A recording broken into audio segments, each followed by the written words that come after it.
All right, this is Matthew again, the SGHS biologist. We're here on the King Ranch, and this is a second type of common brush management practice in South Texas. It's called the strip mott pattern. In 2006, we used a roller chopper and excavator to open up 200-yard strips, leaving interdispersed motts in those strips. Again, we left 200-yard strips of brush on both sides. However, in 2008, about a year or 2 years ago, we followed up treatment on this side of the road, and as you can tell, it provides a wide open area. However, on the other side of the road, you can see that we did not follow up with any type of follow-up treatment, and as you can tell, the Wasatche and mesquite has begun to grow back with a vengeance.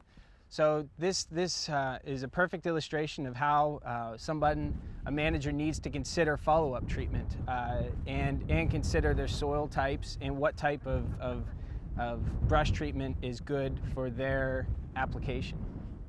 So to score this area for quail habitat, to start off with grass, I would give it a 2.5 to a 3. I think there's a good amount of grass, and there would be good cover for nesting and good cover for predators. In addition to brush, I would score this at about a 1.5 to 2. As you can see that the brush is spread out, and it's either brush or grass. So moving on to the third, I would score interspersion at about a 0.5 to 1. Given that the brush to grass ratio is a lot lower and the brush is spread out farther, it doesn't provide quail with escape cover if predators were come.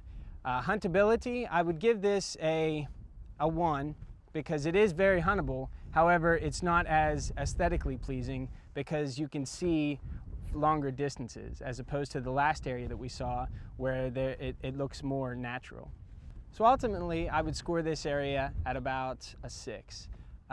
However, this does provide good habitat and good huntability. It's not quite as appealing as the last place that we saw.